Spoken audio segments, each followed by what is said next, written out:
Hello and welcome to Race Tech Radio. Race Tech Radio is a weekly podcast based on racing and technology news. I'm Justin Ritchie, and alongside me is Yannick Martin. You can check out all the stories we cover at racetechradio.com. Alright, well, on to some race results. This week, we finally had some racing other than A1GP. It's not open wheel, but it does have a lot of stars from open wheel. So it's the 24 Hours of Daytona. You didn't get to watch it, unfortunately. No. I don't get to watch a lot of stuff in the off season. You don't get to watch a lot of stuff in the on season. You catch the odd Champ Car race. Yeah. But other than the IRL and Formula 1, you don't have the channels. Unfortunately. It's no good. That's no good. Anyways, on to the results. I don't know what to tell you. There's only one real great thing to say, and that's Chip Ganassi's Lexus Riley won. So it was a three-man team with Scott Pruitt, Salvador Duran, which is the A1GP racer for Team Mexico, and our favorite racer of all time, Juan Pablo Montoya. He's catching the flu of all the NASCAR people, you know. Yeah. He's driving the 24 Hours of Daytona. So, other notables. Oh, there were a lot. Oh, there were tons, and this is a cut down version of the list because we could mention people that were in Champ Car for 2 months, but as you said, what's the point? Yeah, we're just gonna mention those that people actually know. Yeah, somewhat notables, you know, that you and me would notice. So I guess we'll start off with the Indy Racing League. We have Ed Carpenter, Thomas Scheckter, Scott Dixon, Dan Weldon, Buddy Rice, Scott Sharp, Elio Castroneves, Sam Hornish, Eddie Cheever Jr., Anthony Foyt, Jeff Bucknam, Milka Dunno, and Darren Manning, That's like a third of the field. That is a lot of people. And actually, who was it? I think Danica Patrick is gonna participate in Sebring. Really? I think I heard that somewhere. But anyways, that Milka Dunno, I didn't even know that she was gonna be signed for next year. Yeah, there's a few new teams coming up this year in the Indy Racing, but we don't really actually know all of them, nor are they actually listed on the IndyCar site right now, because we're still at least 52 days away from the first race. Yeah. So there's still time for them to actually still get in the things off season, still teams are developing, a lot of to be announced. So that's out of Indy Racing Car. I don't know, I looked at Champ Car while I was reading that. Anyways, next for Champ Car, there was Catherine Legg, Paul Tracy, AJ Allmendinger, which could be categorized as NASCAR, Graham Rahal, Ryan Dalziel, and Alex Taglioni. Catherine Legg, she actually kind of skipped the chicane, and she dug right into the sand, or the dirt, what have you, and she lost her whole hood. So she ended up having to pull into the pits, and that was quite a hit. It was funny because David Hobbs was one of the announcers for a couple hours, and he said the Queen was not amused. Same thing happened to Sam Hornish, I believe, but he didn't actually dig in, so he didn't get as much damage. Okay. All right. Do you want to go over the Champ Car? Well, there were a few Champ Car stars up there. Such as Patrick Carpentier, Christian Fittipaldi, Roberto Moreno, Jimmy Vasser, we've already said that. No, not Alex Taglioni. You're just confusing me with your not good list. And also a few ex-F1 racers, such as Juan Pablo Montoya that we've already said, Jan Magnussen, Gaston Mazzacane, and Max Pepis, who only did like half a season, but he's also an ex-Champ Car guy. So It's difficult to determine because we could have a full list here, but we slimmed it down. Yeah, there was like over 72 cars at the same time, teams, I guess, and almost 3 people per team, so that's a lot of people. Yeah.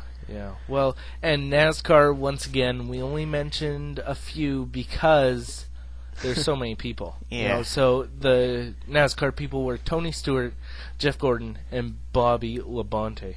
And the total entrants were 72 cars. 72 cars. And that broke down to 28 Daytona prototype cars and 44 Grand Touring cars. So this was interesting because the 44 GTs led to so much traffic that there was a bit of contact, but not a whole lot of stupid mistakes. But I really like the aspect of the so much traffic. So that was great. I loved the race. I didn't watch a whole lot of it because Speed's coverage was terrible. That's right, terrible. They probably played, I would say, about 10 hours. Because they did it from 6 o'clock in the morning to 12 on the second day. So that was where they got their main amount of time, which was 6 hours. And then I believe they did, like, the first recording was 3 hours, the next was 2, and the next was, like, I think 2 or 3. So, now, I don't understand why they did this, especially with so many people from NASCAR in there. That is their market. Mm-hmm. So, what did they play? Well, you know, in the midnight hours, what were they playing that was so important to not show the full 24 hours? Oh, I'll tell you. Thrills Night. Have you ever heard of Thrills Night, Sir Yannick? Nope, I haven't. Well, Thrills Night is what they do at the local track. So it's like, you know, the tractor pull, the demolition derby. There was buses at one point, full-blown buses, doing an oval race. They had pickup trucks hauling 2 mini, like, sedans in a figure 8, and there were 3 trucks pulling cars. And my favorite, of course, the Roll Your Car competition, where they had anyone who wanted to just jump in their car and drive and get 2 sets of their wheels on the side and then flip the car over, and whoever can make the most spins wins. Wow. That was one of their things that they wanted to interrupt us and show us that. So that was great. Local racing. Oh, that was great. You know, seeing all the hillbillies get drunk and dislocate their elbows. That was great to see. I was like, I'm so glad I'm watching this instead of a race. Also, what they showed was A1GP, which I don't hate that they did that, but still I don't see why this was necessary. How long have they known about Daytona? A long time. Why don't you could have been planning for months upon months saying, okay, leave this day completely for Daytona. But no, instead they show A1GP and, of course, my favorite, infomercials. They showed infomercials still. And motocross in Anaheim, and I believe also from California. So they showed, like, I don't know, whoever's doing that nowadays. But I don't understand why they had to do that. This is a race that could draw people in. Like, I don't know. I didn't check online like I did for Le Mans, but I don't think there was any live coverage on the internet. Except for live timing, I don't think there was anything. Yeah. Other than the site itself, it had, like, live scoring and who was what place. But there was no actual watching possibilities other than Speed. And Fox covered the first 2 hours, I believe. Which I missed because I don't even think I have Fox. So I was really upset about that. I ended up watching tennis instead because I was like, you know what, I'm not going to watch, who wants to stick around to watch hillbillies and then A1GP and then infomercials and then motocross and then more infomercials until 6 o'clock in the morning, and then they show the rest of the race. Well, you miss so much. Well, it's to their disadvantage because there's a lot of American series stars, and it is an American race, and Speed being an American channel, it's really to their disadvantage not showing such an important race in American soil. Yeah, especially with all the people from the series the Americans know. Exactly. This was their one chance to get a bunch of ratings. I don't know how their ratings did, but I'm upset. There's nothing else I can do though, because no one else shows them. So it's kind of like a love-hate relationship because I have no choice at all. So that's it for that. I did enjoy David Hobbs and Steve Varsha, but the coverage overall was terrible.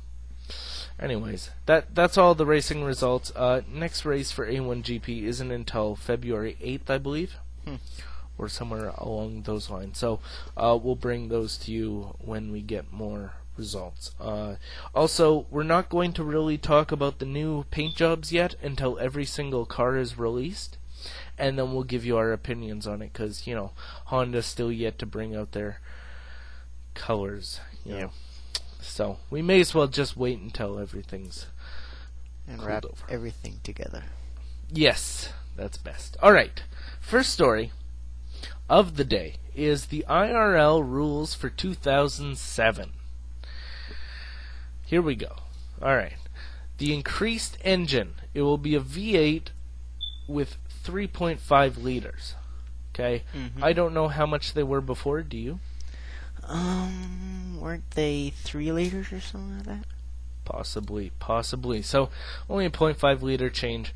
So, that's great. They say it will increase low-end torque for short ovals and road courses. So, hopefully that proves to be true, because who doesn't like torque? Also, the change to 100% fuel-grade ethanol, which is good because I think that's great because we do need to preserve the planet and all this stuff.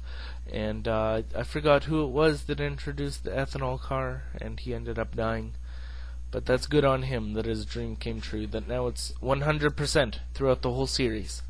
So that's great. I think that's awesome. I still am sick, so mind my voice. The addition of a rear-mounted safety light for all events. So it's kind of like in Formula 1, how they have the little rain light on the back. I believe that blinks when they put on their pit limiter as well. So that's good. I think it's great. It's going to help people, that for sure. The only thing is, it's controlled by the safety control. So it's not something the driver can flick on. The people up at the tower or whatever has to control that. So that's interesting. How about you do the next one? On short ovals and road courses, IndyCar Series teams may use any wing angle on the front wing main plane between -5 and +5 degrees. I'm not sure what. I don't know who's cranking their wings crazy. It doesn't really need to be regulated. Yeah, well, it's just, I guess they put that rule just in case they're for safety. Just in case they find a loophole. Exactly. Then they added a few administrative changes for the race weekends, such as the final practice sessions have been eliminated at all oval events, but in order to maintain on-track time, pre-qualifying sessions have been extended by 15 minutes. I like this idea. I don't really understand the idea behind the whole practice session. I think it's best to just extend the qualifying, and there you go. Because wasn't Danica Patrick the one that got in a crash at the final practice sections before the race? Often led to problems just before the race, because there were a few crashes last season, and there were a few mechanical problems and all. Yeah, it just makes no sense, really. Yeah. It's kind of like the Formula 1 drive around until you run out of fuel sort of thing. Hate that. That's just to buy TV time, really. Well, even though qualifications are rarely on Anyways, if the qualifications are canceled, the Indy Series officials will set up the starting lineup by entry and points. What did they have before? Maybe it was the last race, or maybe they. I don't actually know. Yeah, I don't know. Like, some of these are just like, why do you have to enforce that? Isn't that kind of... Maybe that was an unwritten rule, and they decided to actually write it down. Could be. And the next one, I don't really understand. Indy Series officials will determine the rookie status of any drivers. Drivers who have been rookies in prior seasons may maintain the rookie status, but it depends on them. It's ridiculous. Yeah, it doesn't even make sense. Like, they're saying that the officials can decide what the status of a person to be a rookie or not, whatever the number of races they've actually started. So you can have someone who's been there for already 3 years and still be ranked as a rookie. So that doesn't even make sense. It doesn't. I don't know what they're doing with these rules, but they're ridiculous. Other than the rear-mounted light, I don't really see any great things. Well, a change in engine, and a reduction in capacity of the fuel cell. It's only 22 gallons. Yeah, that's going to make a lot more pit stops, though. Which is good. I like pit stops. Pit stops are good, except for it could lead to error. Other than that, I think the changes are kind of like not necessary, except for the ethanol fuel. That's a good one. I stand behind that. Anyways, next story, Mario Andretti special. Speed, as we're in the off season, they're running out of content. It's terrible. You should see what they're playing sometimes. They will be airing a 30-minute special on February 8th at 10 p.m. Eastern Standard Time. And it's all about Mario Andretti. And it will be titled Mario Andretti, Conversation with a Legend. So the special will actually air right after the Speed Performance Awards. And funny enough, they'll actually be presenting the Mario Andretti Award. It's a trophy. So, that's a huge honor to him. Also, we will report back to you on the Speed Performance Awards when it happens, which is on February 8th. I, unfortunately, haven't been in racing all that long, so I haven't really watched Mario Andretti race at all. But from what I heard, he's good. Mm-hmm. So, I'm not too sure. I'm pretty sure he's worthy of the award. Oh yes, he's a renowned racer throughout America and the world. He participated in a lot of series and been much involved in a lot of racing, especially with his son. He did F1 in the 70s, the 60s. Well, maybe not the 60s. Anyways, in the 70s, and he did the Indianapolis 500 races, which he won. At least once. And then he did some, at the time was still IndyCar kart, at the same time as his son. And he's been involved a lot in racing, especially with his son. And now that his son has a son also, just keeps building up the... Yeah, they have their own team, yep. And they are the biggest team in the league. Somehow, I don't know how they signed like 12 racers now or something like that. Not that many, but a fair bit. So I'll be watching that. I'll probably enjoy it because I did like that special they did before with Mario. You remember that that movie? Yeah. That was good. That was good stuff. I enjoyed that. That was like an IMAX special. Yeah, the Speedway. All right. Yes. Watched that multiple times. Sorry about the coughing, by the way. Still sick. Almost over it, though. So that's good. Alright, next story is the Shell commercial. The City of London is going to be closed down next month to allow Shell, the gas company, to film a new commercial. It's a little drastic, but it happens all the times that they shut down little sections of town to film. Mm-hmm. Now this is going to cost $4.6 million Canadian. That's a lot. They say possibly the most expensive commercial of all time. Now, the commercial will show Ferrari F1 cars racing through sections of the world's most famous cities, like London and New York and Sydney. So, I definitely will want to see this commercial.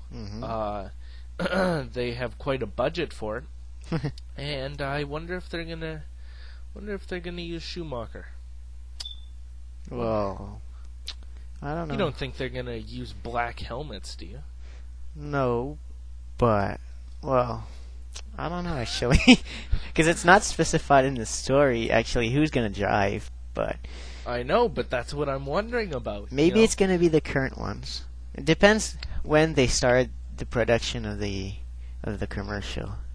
Yeah. And if they've had a contract with Schumacher before the...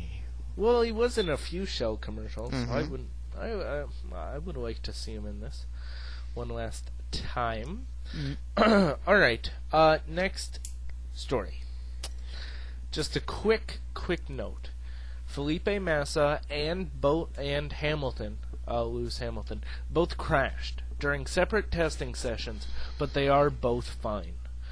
Just wanted to point that out. It's not a full story, but it is something you might want to watch out for, because during the testing, someone could get injured, especially with Jensen Button.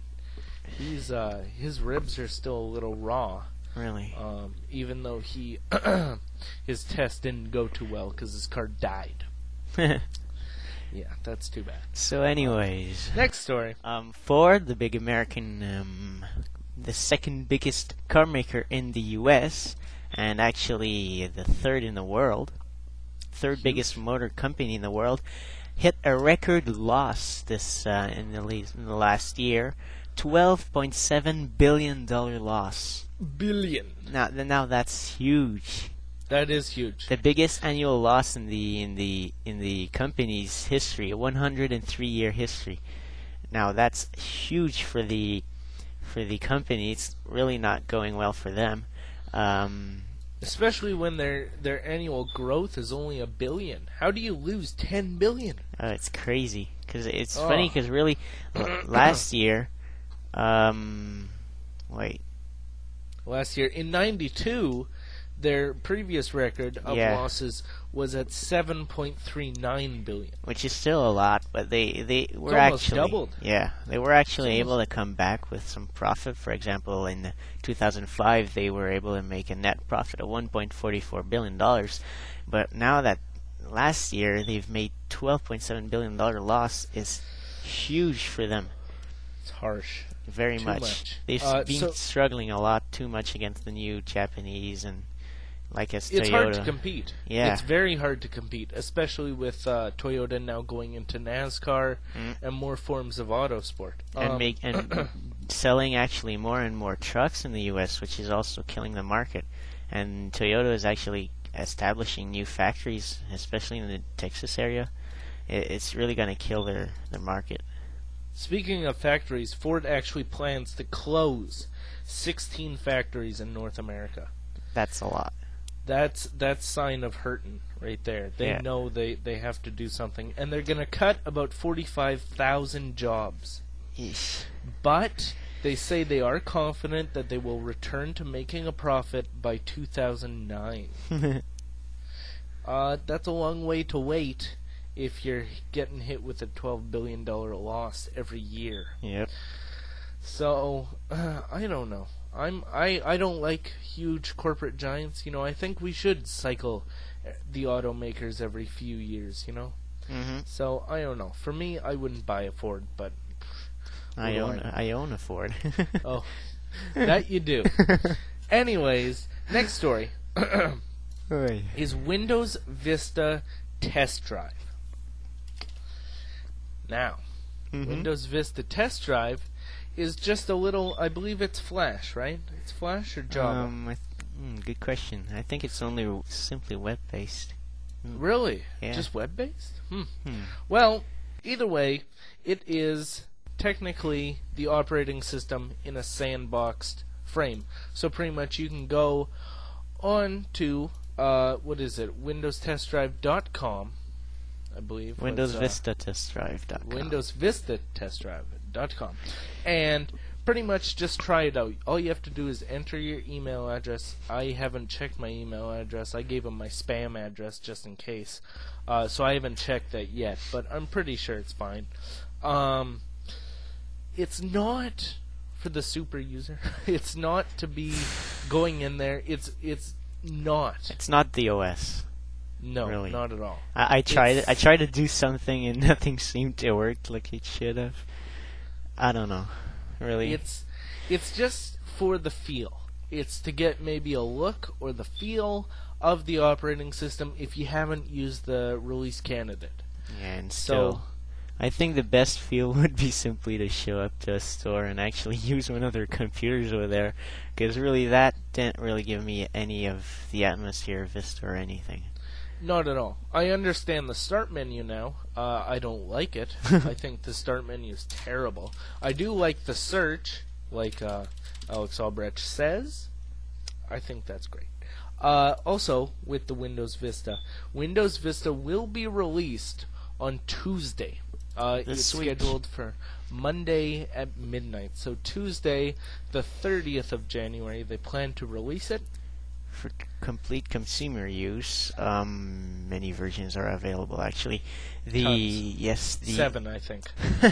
Well, the full version itself for the home premium one, it's actually cheap. I'm amazed. It's cheaper than. It's not too expensive. It's cheaper than the other versions used to be. Yeah.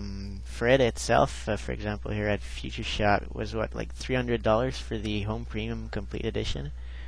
It was quite nice, and even the upgrade version was like half that price, which I don't even know what the upgrade does. Is it you upgrade XP to that, or?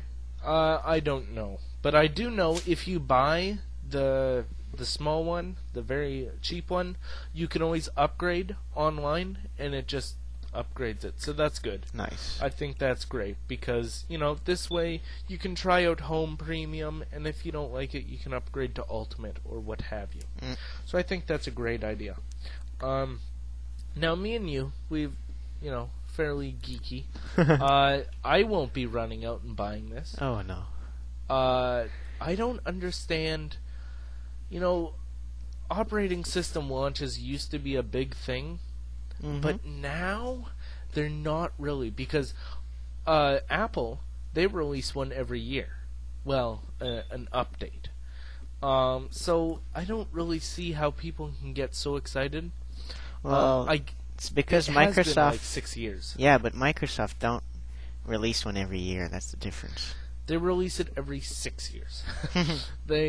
XP has been so horrible for so long. Well, that now people are maybe like, oh, okay, now it's an operating system that doesn't suck as much. But I don't think people are going to line up outside to get this. I don't think people are going to go buy it. I think the only way people are going to buy it is with a new computer. Yes, with a new computer, or if they're a reviewer for a magazine or some sort, then they'll test it. There's no need to be on the bleeding edge, especially with the system requirements that it has. Yeah. My computer probably wouldn't run it because it's just so demanding.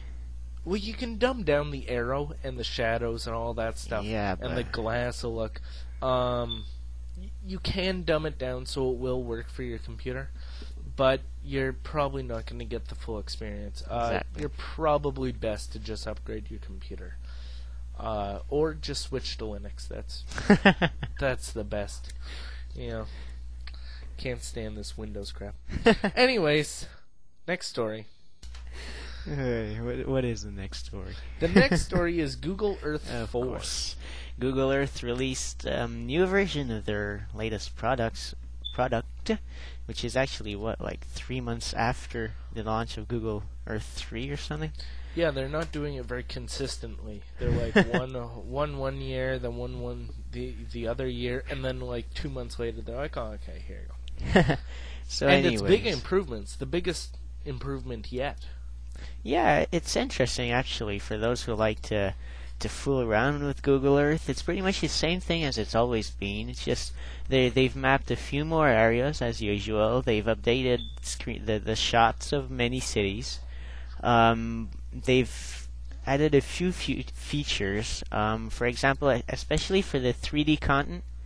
When you go into Google Earth, you can, for some cities, you can have the 3D edition, where you press on the 3D thing and there's the 3D buildings that just pop up on the satellite view. Yeah.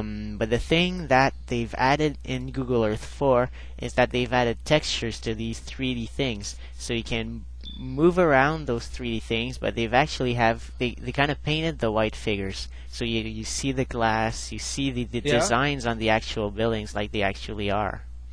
That's cool. Mm-hmm. And from what I heard, you can actually edit yourself, so you can like do your own house. That's what I heard. I'm not sure if that's rumor.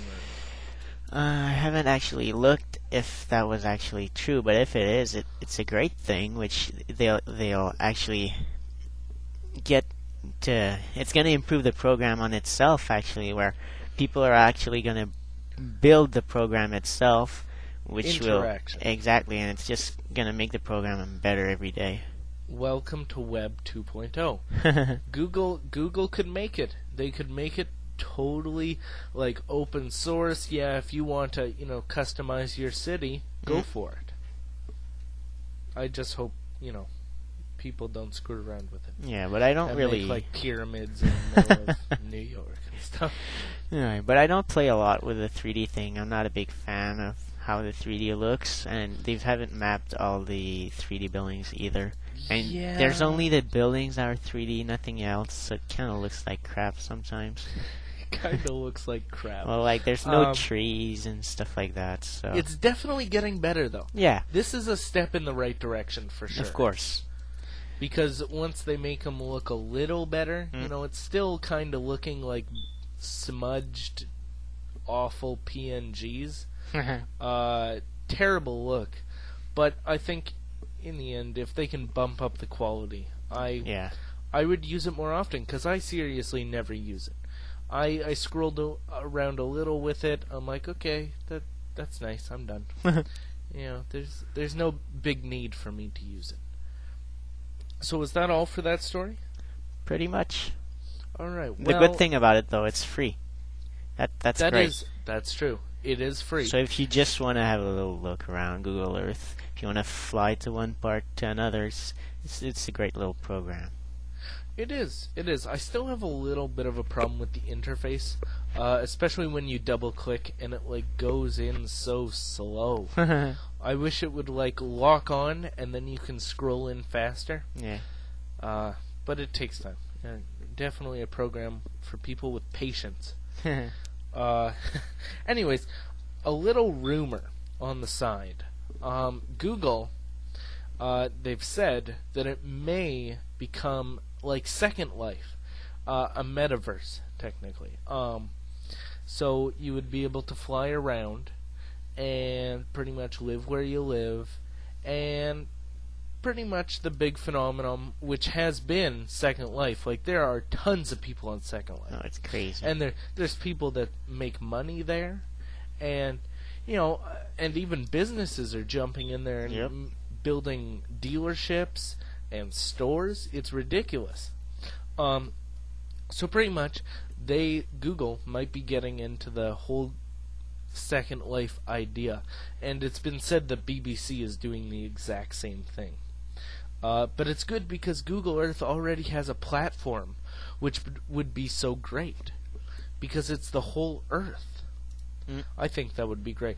But what I think they have to do is they have to start with, okay, let's open source it, let everyone build their own town, make it two spec, and then lock it and say, okay, there we go. That is the main basis of the Earth, and now let's let everyone come in and fly around and stuff like that.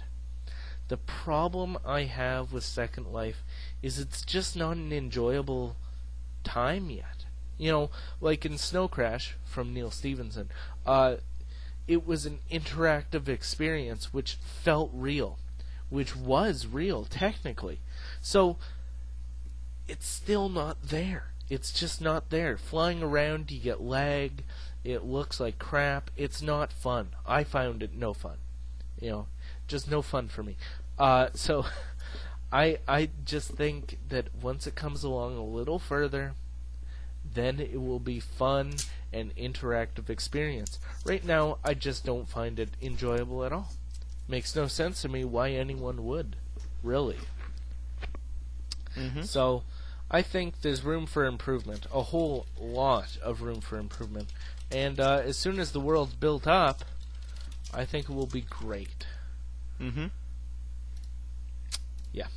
I know, it's a little confusing. Neil Stephenson, it was a book called Snow Crash, and pretty much he would sit in his room, and he would put on the goggles, like those virtual reality goggles, and he would technically be in the metaverse. And it would be an alternate universe which felt real, and you could buy real estate, and all that stuff. And it's pretty much like the Matrix when you think about it. That's when it will be great, when it's that real. But right now, it's just lag. Lots of server lag, and it's ridiculous. Anyways, that's that story. Alright, next story. YouTube, which is one of your favorite places to dwell on the net. Of course. Of course. YouTube is planning on sharing revenue. So, it's been done before, like Rever. Rever actually shares I think it's a third of the revenue, which they collect from the ads and how many people watched your video. So, Chad Hurley, one of the founders, which sold it for $1.65 billion, he's still interactive with the company, and they're still heavily interactive with it. They're planning on making it so people can make money as well while they post to YouTube. So viral videos will be, I don't know if more popular, but I think it may lead to a lot of annoying people posting a bunch of things and spamming Dig and stuff like that. Mm-hmm. So that's the downside, of course.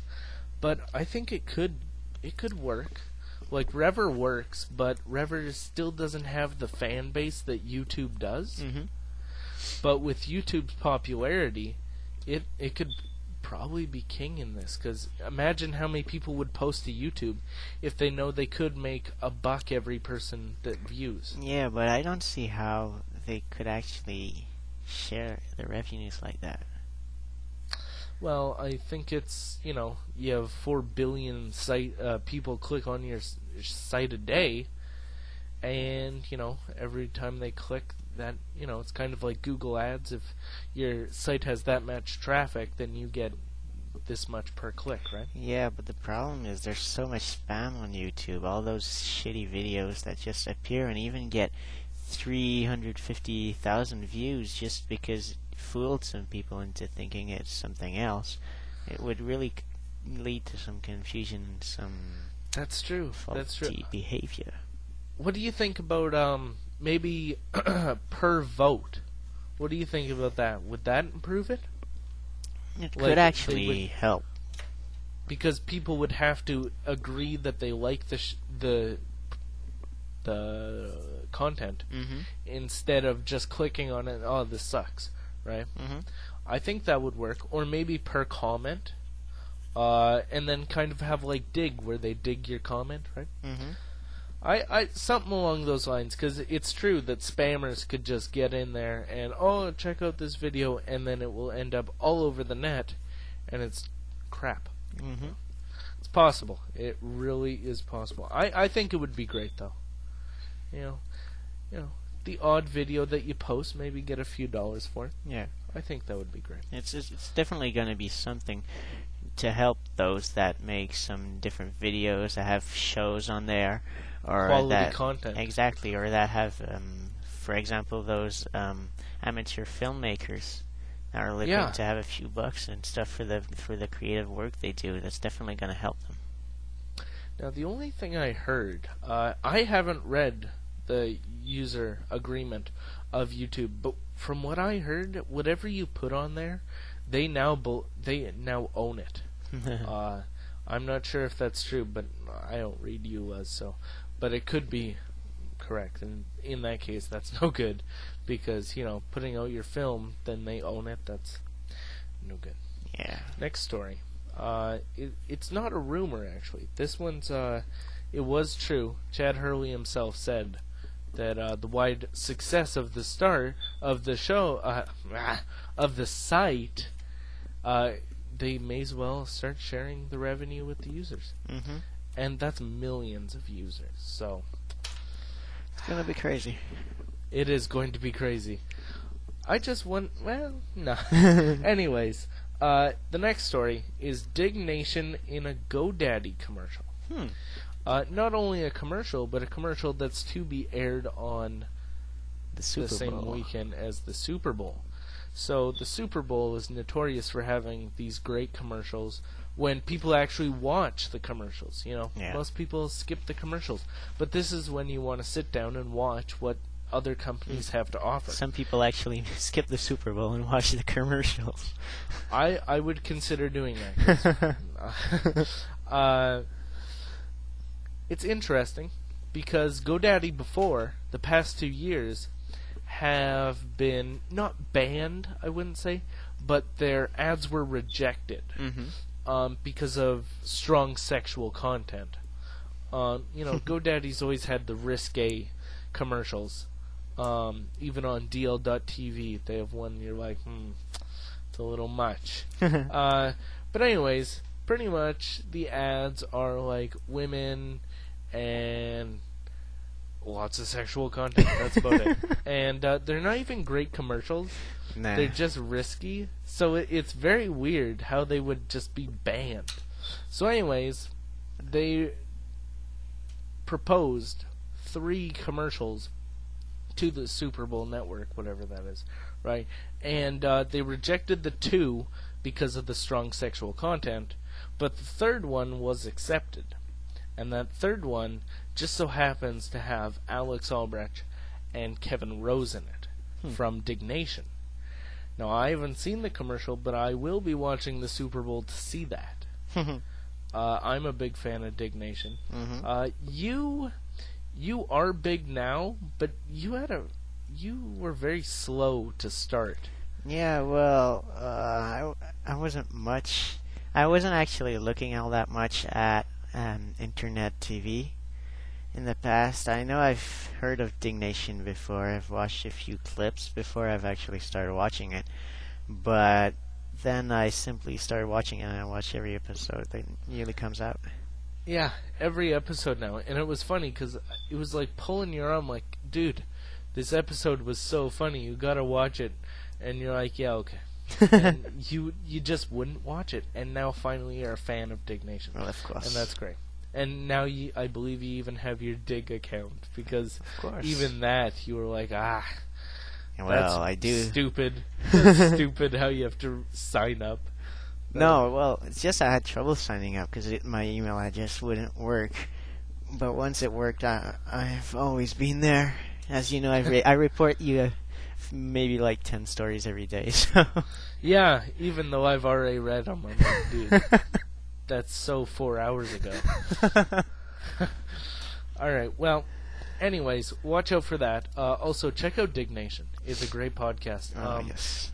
The only thing is they were actually going to mention that on this week's show, but we don't have the premium account, so we won't see it until Tuesday.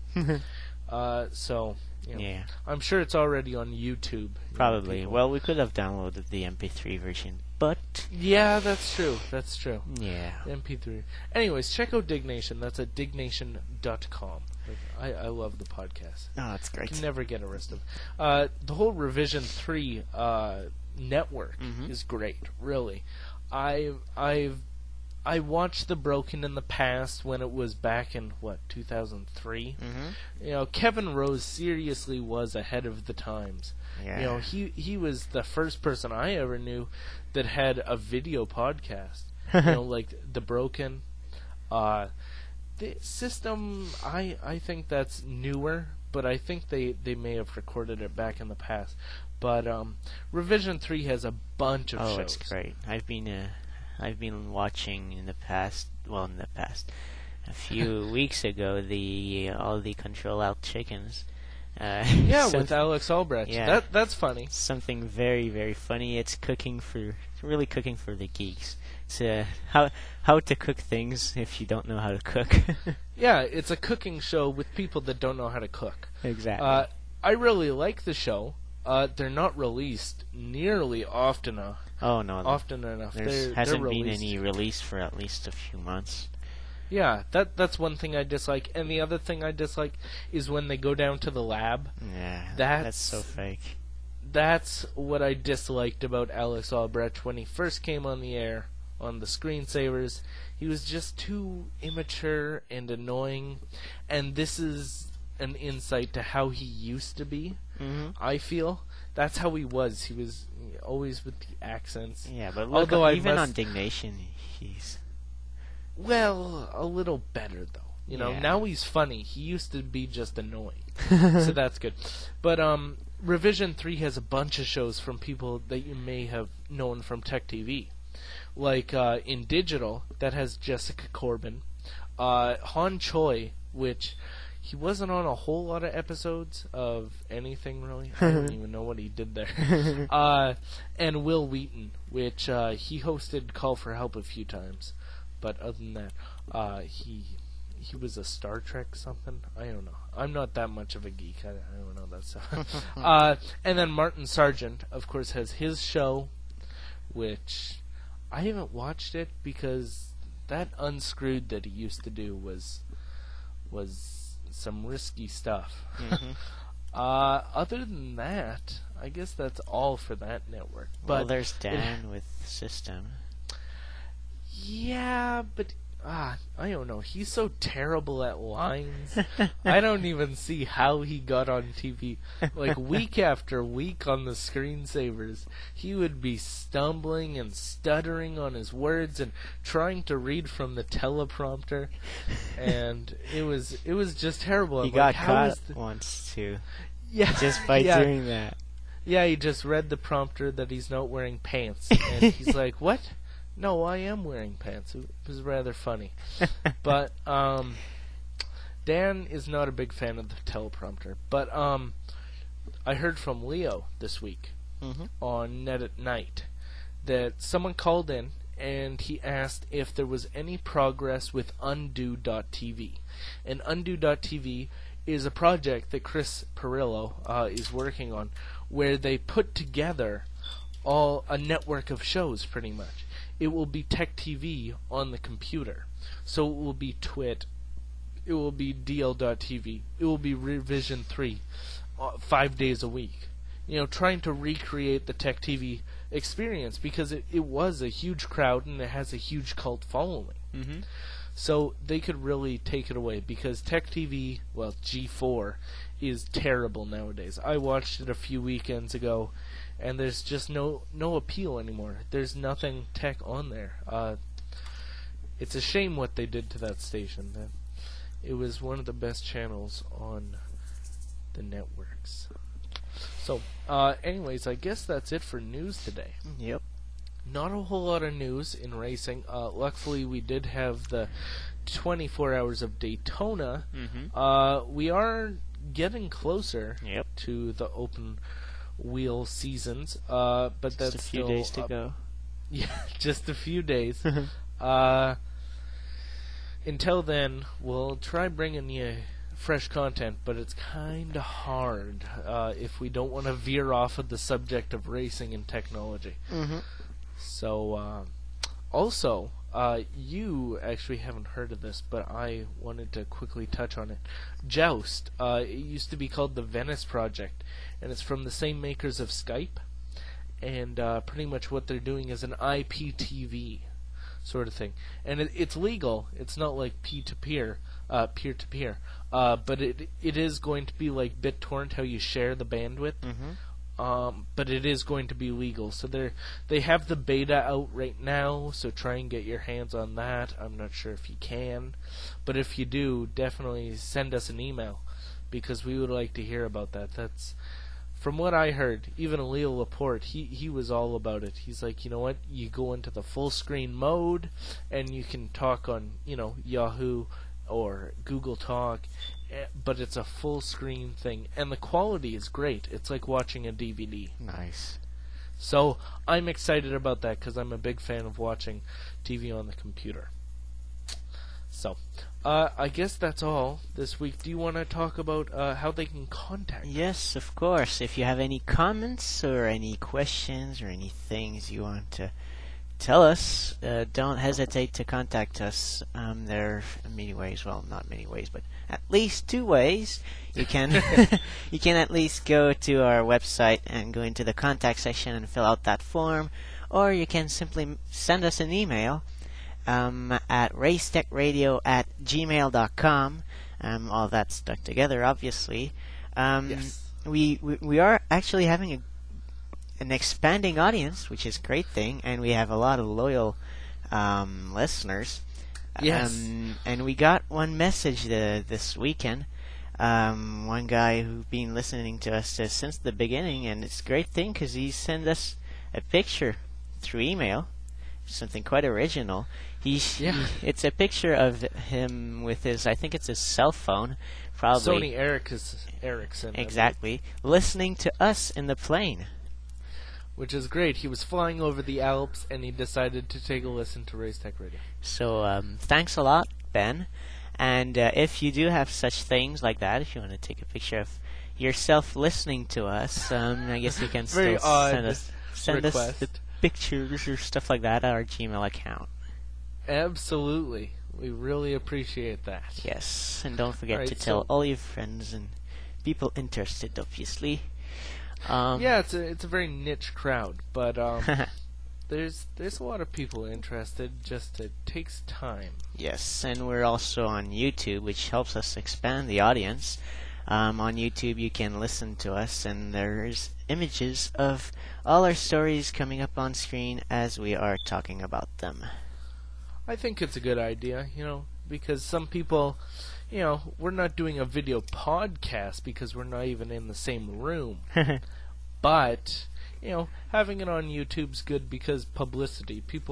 Many people see it. We average about, 70 views or something like that. I'm not sure. I haven't checked in a while. But it's a good way for us to get around.